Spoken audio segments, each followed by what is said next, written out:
એટલે એ ઉભા થવાનો વડોન પુરીઓની શું તે ચાર રસ્તા જઈને મુક્યા હેડો આજ કાળી ચૌદશ એટલે ઉભા થવાનો જલ્દી જો પેલો ભૂતરો ભૂખ્યો થયો હે ઉભા એટલે ઈ મોહેનું હલવાઈ જવાય છે મૂકીને ના હેવાનું છે ગાયકા પાછું હાઉ ગઈ વખત ખબર છે કે પેલી ઊંધા પગવાળી ડોહી ગોગરચ વાટી મારા એટલે ગોડાલાલ પણ ઇદન તો તમારી જ ભૂલ હતી ને તમે ચાર રસ્તા વડોને એ બધું મૂક્યું ને પાછું હું બોલ્યા તા હેડો પતિજીવ આ ડોહી થી તો હું મોડ બચ્ચો તો ખબર છે કે હા હરીન દાઢો નથી તો એ મારા અંદર આઈને ચેવી શક્કરપારા માંગતી હતી ખબર નહીં હારું લે લાઈન બાપા હલવાઈ ના જવું તો હારું છે એટલે ઓહો એટલે મૂકીને આવી જાય આજ તો જોરદાર વેલ આવી ગયા ને તમે અલે હારું હેડો અચાનક મારા આગળ હેનું એટીટ્યુડ બતાવે છે કોઈ નવી રવાઈ છે ખુદ દિવાળીમાં મી તો ભાઈ હે નહીં અલી બાલી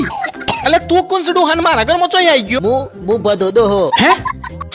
અલી બાલી આડો હમે ડોહી ચોઈ થઈ જી પાછી અલી ગોડી મુ આઈ તો હતી ગઈ વખત તારે ઘેર મુ આ બડાડો હાની બહુ બદલી અલે પણ તમે બે ચોઈ મારા ઘરમાં આવી ગયો મારો આદમી ચો છે તારો આદમી અમાર માટે ખાવાનું લઈને આવ્યો અલે આ બડ્યો હું આદમી ગઈ વખત આ ડોહીને લઈને આવ્યો તો આ વખત ડોહાન ડોહીનું બેવાનું પુત્રું લઈને આવ્યો લે કોકનું બોલાવો લે આ વરાવો